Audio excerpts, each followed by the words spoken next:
अस्सलाम वालेकुम मेरे तमाम व्यूवर्स को मेरा सलाम। अल्लाहुम्मा सल्ली अला मोहम्मद व आले मोहम्मद। शुरू करता हूँ अल्लाह के नाम से जो बड़ा मेहरबान और नहायत रहम करने वाला है। परवरदिगार से दुआ है कि अपने प्यारे नबी मोहम्मद मुस्तफ़ा सल्लल्लाहु अलैहि वसल्लम और औलाद मोहम्मद मुस्तफ़ा सल्लल्लाहु अलैहि वसल्लम के सदक़े मेरे तमाम सब्सक्राइबर्स और व्यूवर्स को अपने अमान में रखे, और जो बीमार है अल्लाह उनको सेहत अता करे, और जो माली मुश्किलात में गिरफ़्तार है अल्लाह उनकी मुश्किलात आसान करे, और हमारे बच्चों की, हमारे जवानों की, हमारे बुज़ुर्गों की अल्लाह हिफाजत करे, और हमारी माली हालात इतने बेहतर करे कि हम अपने बुज़ुर्गों की अच्छी तरह से हिफाजत कर सकें, क्योंकि ये हमारा एक फ़रीज़ा भी है और एक हमारी ज़िंदगी का मकसद भी कह सकते हैं आप इसको। ठीक है, तो अभी की मेरी जो आज की ये वीडियो है, इसका मकसद है, या इसका मकसद कहें या इसका वो उन्वान कहें, वो ये है कि जेंडर एक्ट, ठीक है, जो आजकल बड़ा पॉपुलर हुआ है पाकिस्तान में, जेंडर एक्ट। तो इसके बारे में, और इसको हम ज्वाइन करेंगे 14वीं सदी से, कुरान से। ठीक है, कुरान में है ना कि 14वीं सदी के उलमा जो हैं वो भेड़िए के मुनासिबत से होंगे। तो अब इन दोनों को ज्वाइन करके देखेंगे कि क्या हकीकत है या फिर ऐसी फर्जी बातें हैं। तो सबसे पहले तो ये है कि नहायत ही अफसोस की बात है कि हम एक इस्लामी मुल्क होने के बावजूद, जबकि हमारे मुल्क का नाम है इस्लामी जमहूरिया पाकिस्तान, हम लोग पाकिस्तान कहते हैं, जबकि इसका असल नाम जो है वो इस्लामी जमहूरिया पाकिस्तान है। ठीक है, ना तो यहाँ पर मुकम्मल इस्लाम है, ना ही मुकम्मल जमहूरियत है, और ना ही ये पाक है। हर जगह गंदगी का ढेर, फिर भी पाकिस्तान है। ठीक है, चले, अल्लाह इसको बेहतर करे, इसकी हिफाजत करे, हमारी सरहदों की, हमारी फ़ौजों की हिफाजत करे परवरदिगार अपने मोहम्मद वाले मोहम्मद के सदक़े। ये है तो हम हैं, ये नहीं तो हम भी नहीं है। ठीक है, अब सबसे पहले हम करते हैं बात, एक खातून आई इसराइल से। ठीक है, यहूदियों की पैरोकार थी वो। ये कुछ अर्सा पहले की बात है, आप सबके जहनों में लाजमी वो होगी, क्योंकि उसका अमल कुछ ऐसा था कि हम भुला ही नहीं सकते।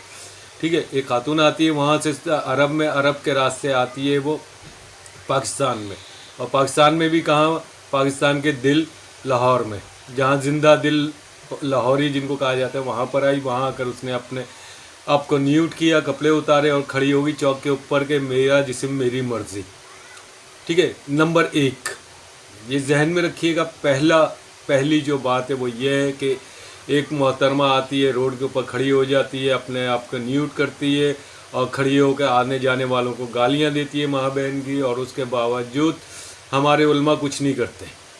ठीक है, वो आज भी वैसे ही दंदनाती फिर रही है, वैसे ही उसकी हरकतें, वही उसके अमाल है। दूसरे नंबर पर सेकंड जो हम पार्ट करते हैं वो ये है कि जेंडर एक्ट, इसके अंदर भी हम यही बात करेंगे कि एक यहूदी लॉबी है, या यहूदी पॉलिसी कह लें, पाकिस्तान पे हावी हुई। उसने यहाँ पर एक नया बिल भिजवा दिया कि आप ये जेंडर पास करो। ठीक है, जेंडर एक्ट का जो है उसके बारे में आपको मालूम ही होगा।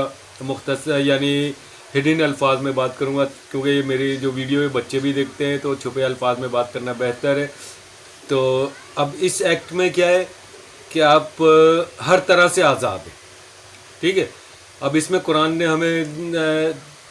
हमें कहा कि अपनी हम जिनसी जो है वो गुनाह और अज़ाब इसका बहुत ही शदीद है। हज़रत लूत अलैहिस्सलाम की कौम का हमारे सामने है, इस तरह और भी अनबिया की कौमें जो हमारे सामने हैं। ठीक है ना, ये जहन में रखिएगा। इस पर भी क्या हुआ, तमाम उलमा खामोश है। अभी तक किसी भी इस्लामी ग्रोह की तरफ से कोई एहतजाज रिकॉर्ड नहीं किया गया इस एक्ट के मुखालिफ, और ना ही उस औरत के मुखालिफ कोई एक्ट जो है वो यानी कोई भी उसके खिलाफ कोई गिरोह, किसी गिरोह ने भी कोई भी एहतजाज रिकॉर्ड नहीं करवाया। ठीक है ना, ये आप अपने जहन में रखिएगा। ये वो अमल हैं जिनसे हमारे कुरान की जो हुर्मत है वो पामाल होती है, मगर किसी को फ़र्क ही नहीं पड़ता। ठीक है, कुरान कहता है बेहयाई ना करो, हमने क्या कहा, कुछ भी नहीं, हम खामोश हो गए, क्योंकि हमें डॉलर मिल रहे थे या हमें कुछ भी मिल रहा था, हमारा जो दुनियावी मकसद था वो पूरा हो रहा था। हमने अपनी कुरान की हुर्मत को पामाल होने दिया, मेरा जिस्म मेरी मर्ज़ी के सामने। ठीक है, उसके बाद फिर हम आते हैं दूसरे नंबर पर, ये जेंडर एक्ट। اس میں کھلم کھلا قرآن کی جو حرمت ہے اس کو پامال کیا جا رہا ہے اور پامال کیا گیا، مگر ہم خاموش ہیں. کھلم کھلا اس کی توہین کی جا رہی ہے، ہم خاموش ہیں. ہمارے جو ضمیر ہیں وہ نہایت ہی مردہ ہو چکے ہیں، کسی کو فرق ہی نہیں پڑتا. پھر پہلے کچھ عرصہ پہلے کی ایک اور آپ کو بات بتاؤں، رسول خدا صلی اللہ علیہ وسلم جو محبوب خدا بھی ہیں، ہم سب کے سرکار بھی ہیں، آقا بھی ہیں، ہمارے مولا بھی ہیں. ان کی فرانس والوں نے ان کی کارٹون بےہودہ قسم کی تصاویر کارٹون کی شکل میں بنائی. اس کے ہم نے 2 دن ہم نے شور مچایا، مگر حیرت کی بات دیکھیں، وہاں پر بھی ہمارے مولا، ہمارے آقا، ہمارے سرکار کی حرمت کو پامال کیا گیا. ہم خاموش. آج بھی پاکستان پی آئی اے ایئر لائن کے اندر جتنے بھی جہاز ایئر بسز چل رہی ہیں وہ ساری کی ساری فرانس کی ہیں. انڈیا والے جو ہیں ہندو، انڈیا والے نہیں، انڈیا والے اچھے ہیں، مگر جو بہت زیادہ شدت پسند ہندو ہیں وہ آئے دن ہمارے جو پاک ہستیاں ان کے بارے میں کچھ نہ کچھ بولتے رہتے ہیں، کوئی توہین کرتے رہتے ہیں، مگر ہم خاموش، کیونکہ ہمیں وہاں سے ڈالر آ رہے ہیں یا کچھ بھی ہمارے دنیاوی مقصد ہیں وہ ہمارے پورے ہو رہے ہیں. ہمیں ان سے کوئی لینا دینا نہیں، وہ جو چاہے کریں، ہمیں کوئی فرق ہی نہیں پڑتا، کیونکہ ہم مردہ ضمیر مسلمان ہیں. ہمارے ضمیر بالکل ہی مر چکے ہیں. ہم اس حد تک گر چکے ہیں کہ اب ہمیں قرآن کی حرمت اور رسول خدا صلی اللہ علیہ وسلم کی حرمت کا احساس ہی نہیں کہ وہ کیا ہے. مگر ہم فخر سے پھر بھی یہی کہتے ہیں کہ ہم مسلمان ہیں، ہم عالم دین ہیں. بھائی کیسے عالم دین ہو؟ آپ کو اتنا ہی نہیں پتا کہ قرآن عورت کے بارے میں کیا کہتا ہے؟ ایسی عورت کو تو چوک میں کھڑے ہو کر سنسار کر دینا چاہیے تھا، ہینٹر مار کے ختم کر دینا چاہیے تھا. کہاں تھے عالم اس وقت جب وہ دندناتی پھر رہی تھی؟ اور آج بھی دندناتی پھر رہی ہے، کسی کو فرق نہیں پڑا. دوسرے نمبر پہ یہ اب جینڈر ایکٹ کتنے دن ہو گئے اس کو مشہوری ہوئے، اس کے باوجود آج تک کسی نے کوئی قدم اٹھایا؟ کھلم کھلا قرآن کی حرمت کو پامال کیا جا رہا ہے، مگر کسی نے کچھ عمل نہیں کیا. مجھے افسوس اور دکھ اس چیز کا ہے جو اپنے آپ کو 313 میں سے ایک سمجھنا چاہتے ہیں یا خواہش رکھتے ہیں، دن رات اللہ سے دعا کرتے ہیں 12ویں کے آنے کی کہ 12ویں آ جا، 12ویں آ جا. تو کس منہ سے دعائیں کرتے ہیں 12ویں کے آنے کی؟ ہاں، یہ ان کا ضمیر ہے، یہ ان کا کردار ہے. یہ اپنے آپ کو علماء کہتے ہیں، 12ویں کے آنے کی دعائیں کرتے ہیں اور قرآن کی پامالی پر خاموش بیٹھے رہتے ہیں. صورتوں کو پامال ہوتے ہوئے دیکھتے ہیں، خاموش بیٹھے رہتے ہیں. جو 313 ہوں گے نا بھائی میرے، اپنے آپ کو علماء کہتے ہو آپ، جو 313 ہوں گے وہ خاموش نہیں رہیں گے، اور نہ ہی وہ 12ویں کے پاس جا کر بار بار پوچھیں گے اب کیا کریں، اب کیا کریں، اب کیا کریں. وہ اپنا عمل کریں گے، اپنے عمل سے ثابت کریں گے. مولا کا صرف حکم ہوگا کہ جاؤ، باقی کرنا انہوں نے. 313 ایسے نہیں ہو جائیں گے کہ اب بار بار جا رہے ہیں مولا کو تنگ کرنے، مولا اب کیا کروں، مولا اب کیا کروں، مولا اب کیا کروں. ایسا کچھ بھی نہیں ہے. اب سب سے پہلے بھائی میرے علماء حضرات صاحب، 313 میں اگر آنا ہے تو اپنے آپ کو مسلمان تو بناؤ پہلے. مومن تو بہت دور ہے، ابھی تک تو ہم مسلمان نہیں بن سکے. ہر روز ہر نماز میں ہر مجلس کے بعد ہم دعا کرتے ہیں کہ آ جائیے امام زمانہ، آ جائیے امام زمانہ. کس منہ سے مجھے حیرت ہوتی ہے دعا کرتے ہیں. اتنی بڑی قرآن کی توہین ہونے جا رہی ہے، ہو رہی ہے، بلکہ کہاں پر ہیں ہمارے علماء؟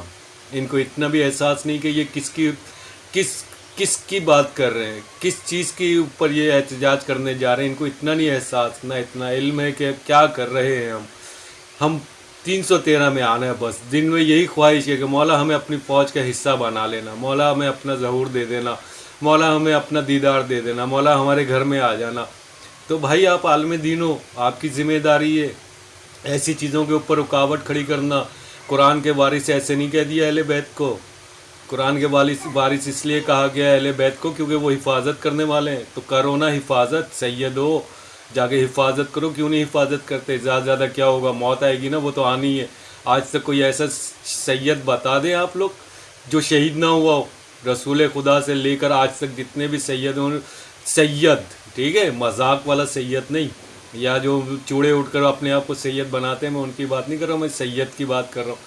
وہ تو ہوتے ہی شہید ہیں بھائی. اس کے لیے آپ اپنے آپ کو ایسا بناؤ، عمل اپنا کرو کہ آنے والا 12ویں کو پھر ہم منہ بھی دکھا سکیں، شرمندہ نہ ہو ان کے سامنے، ذلیل نہ ہو. وہ بولیں کس منہ سے ہمیں بلا رہے ہو، ہم نے تمہیں اپنے قرآن کا وارث بنایا اور تم لوگوں نے کیا کیا؟ قرآن کو سبوتاز کر دیا، اس کی حرمت کو پامال کر دیا اور ہونے دیا. مولا فرماتے ہیں، امام سجاد فرماتے ہیں کہ کربلا میں جن لوگوں نے میرے जद पर, मेरे बाप पर तलवार चलाई, तीर चलाए, चाकू चलाए, वो तो जहन्नुमी है, और वो भी जहन्नुमी है जो बात साइड में खड़े हुए देखते रहे, मगर उन्होंने एहतजाज नहीं किया, उन्होंने कुछ भी नहीं कहा, यहाँ तक नहीं कहा कि मौला हम तुम्हारे साथ हैं।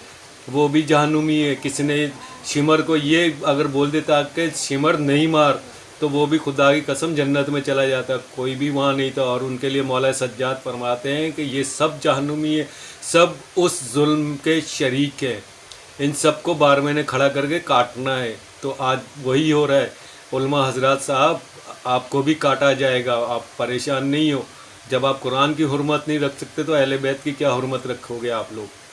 अपने आप को बारहवें का बनाना है तो बारहवें के लिए उस काबिल भी बनो, उनकी दी हुई अमानत की हिफाजत करो।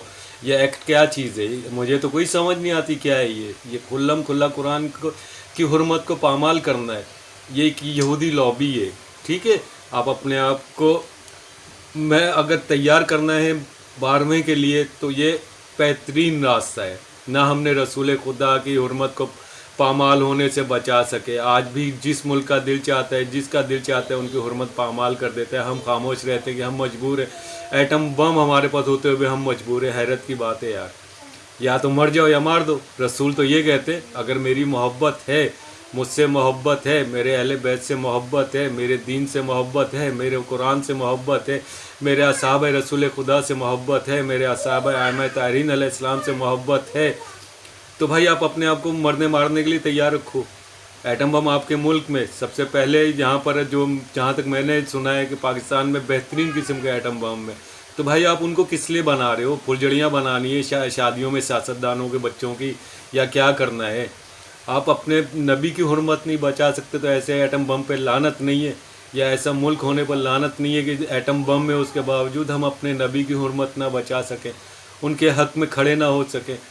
जिन औरतों को जूतियां मार के, गोलियां मार के, हैंटर मार के, पत्थर मार के ख़त्म कर देना चाहिए, दोज़ख में भेजने देना चाहिए, हम उन्हें टीवी में बुलाकर उनके इंटरव्यू लेते हैं। लानत है ऐसे टीवी के इंटरव्यूज़ पर जिनके अंदर ऐसी औरतों को बुलाकर अपने उलमा की तजलील की जाए। आलिमों के सामने ऐसे बोलती है वो औरत जैसे आवारा कुतिया होती है जिसका पता ना हो कोई। भाई कुछ करो। ये उलमा हजरात हैं जिन्होंने दीन की ज़िम्मेदारी उठाई है, और उसके लिए सबसे पहले मैं बोलूँगा बारहवें के इंतज़ार करने वालों को कि भाई बारहवें का इंतज़ार बाद में करना, पहले अपने आप को तो अच्छा करो, उसके बाद बारहवें की बारी आएगी, ठीक है। वो ऐसों के लिए वो नहीं है मुंतज़िर कि जो अपने लिए, अपने हक़ के लिए, कुरान के हक़ के लिए अल्फाज ना मुँह से निकाल सकते। वो ऐसों के लिए नहीं आएंगे, वो 313 के लिए आएंगे, और 313 बनना बहुत ही मुश्किल है। जो अपने फ़ैसले खुद करेंगे, सिर्फ़ इमाम के एक इशारे पर, एक हुक्म पर दुनिया को तब्दील करना है। हम तो एक अपने कराची के अपने एक छोटे से शहर को नहीं तब्दील कर सकते, तो पूरी दुनिया कैसे तब्दील करेंगे? तो भाई इल्तिजा है, आप सबसे यही इल्तिजा है कि भाई अपने मोहम्मद मुस्तफ़ा सल्लल्लाहु अलैहि वसल्लम की हुर्मत के लिए हर काम करने के लिए आप हजरात तैयार हो जाए। नहीं तो फिर वो जो बात है कि 14वीं सदी के उलमा भेड़ी हैं, तो फिर ये सच और हकीकत है। भेड़िया तो फिर जानवरों को खाता है। हम लोग क्या कर रहे हैं? हम अपने कुरान की हुर्मत को खा रहे हैं, हम रसूल खुदा सल्लल्लाहु अलैहि वसल्लम की हुर्मत को खा रहे हैं। ऐसी औरतों को जिनको संसार करना चाहिए वो हमारे कुरान को पामाल करती जा रही हैं, इज़्ज़त को पामाल कर रही हैं हमारे कुरान की। भले आग ना लगाएं, भले कागज़ ना फाड़ें, मगर उनके जो हुक्म है उनको तो पामाल कर रही हैं ना। भाई मेरे उलमा हजरात, होश करो, थोड़ा सा अमल, अपना किरदार को थोड़ा मजबूत करो, ताकि वह बार बार भी बोले कि हाँ अब मैंने जाना है। अब अल्लाह से वो अल्लाह के सामने फरियाद कर ही डालें कि नहीं अल्लाह अब मैंने जाना है, अब मैंने दुनिया में जाना है, क्योंकि मेरे चाहने वालों की तड़प जो है वो बेइंतहा पर पहुंच चुकी है। तो खुदा के लिए अपनी तड़प को इतना कर दें कि कोई भी ऐसी आवारा औरत या कोई भी मुल्क हमारे दीन को, हमारे इस्लाम को, हमारे प्यारे प्यारे नबी सल्लल्लाहु अलैहि वसल्लम के अहकामात को, हमारे कुरान पाक जो नूरी किताब है, बेशक अल्लाह ने इसकी हिफाजत करनी है, मगर इसकी पामाली तो इंसान ने करनी है ना। मेरी अगली वीडियो लाजमी देखिएगा, उसके अंदर मैं आपको ये बताऊंगा कि किस तरह से हम अपने आप को पामाल करते हैं, अपनी हुर्मत को, अपने नबी पाक सल्लल्लाहु अलैहि वसल्लम की हुर्मत को पामाल होने देते हैं। तो हम भी गुनाहगार हैं। हम कोई खामोशी से बैठे रहेंगे तो हम गुनाहगार हैं। नहीं, ایک اگر ہم نے کھڑے ہو کر انگلی بھی کھڑی کر دی، ہاتھ بھی کھڑا کر دیا، تو یقین کرو مر گئے نا تو شہیدوں میں آپ جاؤ گے۔ 12واں بھی خوش ہوگا کہ نہیں، میرے پیاروں نے، میرے چاہنے والوں کے اندر تڑپ بڑھتی جا رہی ہے، پروردگار زیادہ ہوتی جا رہی ہے، مجھے بھیج دو اب دنیا میں، میرا وقت آ گیا دنیا میں جانے کا۔ ٹھیک ہے جی، بہت تیاری کرنی ہے ہم نے، بہت تیاری کرنی ہے، یہ کسی ایک کے لیے نہیں ہے، یہ تمام اسلام کو، جو اسلام کے بہت پیارے پیارے لوگ ہیں، جو مسلمان بھائی ہیں، یہ ان سب کے لیے میری درخواست ہے۔ میں ہاتھ جوڑ کر کہتا ہوں کہ خدا کے لیے اپنے آپ کو بدلو، اپنے نبی کی حرمت کو نہ پامال ہونے دیں، اپنے قرآن کی حرمت کو نہ پامال ہونے دیں۔ ہو سکتا ہے کہ یہ جو چیزیں یا ہمارے عام لوگوں کے ساتھ ساتھ علماء حضرات کے گھروں میں بھی پہنچ جائے اور ان کے اولادوں کو بھی تباہ و برباد کر دیں۔ یہ تباہ و برباد وہ نہیں ہے، یہ تباہ و برباد دوزخ کی آگ ہے۔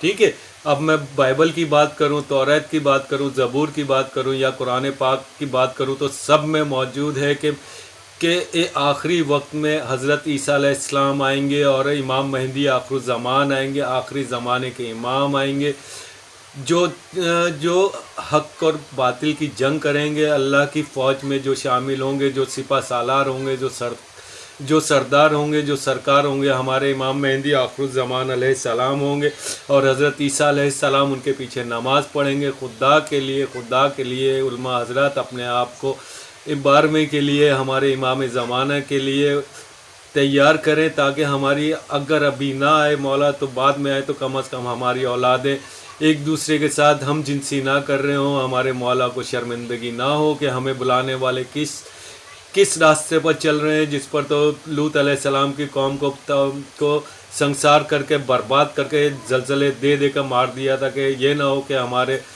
مسلمانوں پر بھی اللہ کا ایسا عذاب آئے کہ ہم اپنے پیارے نبی محمد مصطفیٰ صلی اللہ علیہ وسلم کو محشر کے دن اپنا منہ نہ دکھا سکیں۔ اور 12ویں کے امام زمانہ کے انتظار کرنے والوں کے لیے، عیسیٰ علیہ السلام کے انتظار کرنے والوں کے لیے میری درخواست ہے کہ خدا کے لیے اپنے آپ کو تیار کریں۔ تیار یہ نہیں کرنا کہ نماز پڑھ لی، روزہ رکھ لیا، زکوٰۃ دے دی، خمس دے دیا، یہ تیاری نہیں ہے۔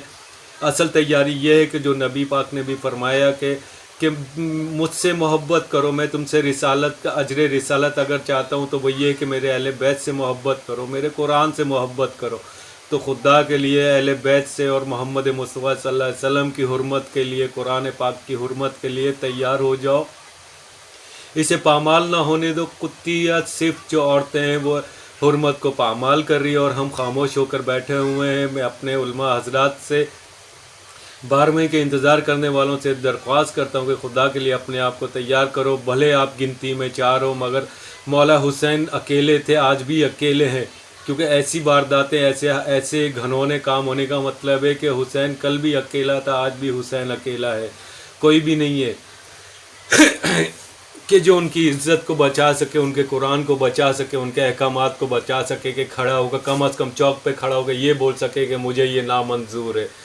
اب میں آخری میں یہ دعا کریں گے کہ پروردگار عالم ہمارے علماء کی، ہمارے فوج کی، ہمارے عالموں کی، سب کی حفاظت کرے اور ان کو راہ حق دکھائے، جو راہ حق سے بھٹکے ہیں ان سب کو راہ حق دکھائے۔ مالک، کہیں یہ نہ ہو کہ ہمارے جو یہ پاک علماء ہیں جو ہمیں دین کا راستہ دکھاتے ہیں، یہ ان بھیڑیوں میں شامل ہو جائیں۔ اللہ پاک انہیں اپنے امان میں رکھے، ان کی حفاظت کرے، ان کو راہ حق پر ڈالے محمد و آل محمد کے صدقے، اور جو بیمار ہیں اللہ انہیں صحت عطا کرے، اور جو مالی پریشانی کا شکار ہیں اللہ ان کے مالی حالات بہتر کرے۔ اللہم صلی علی محمد و آل محمد۔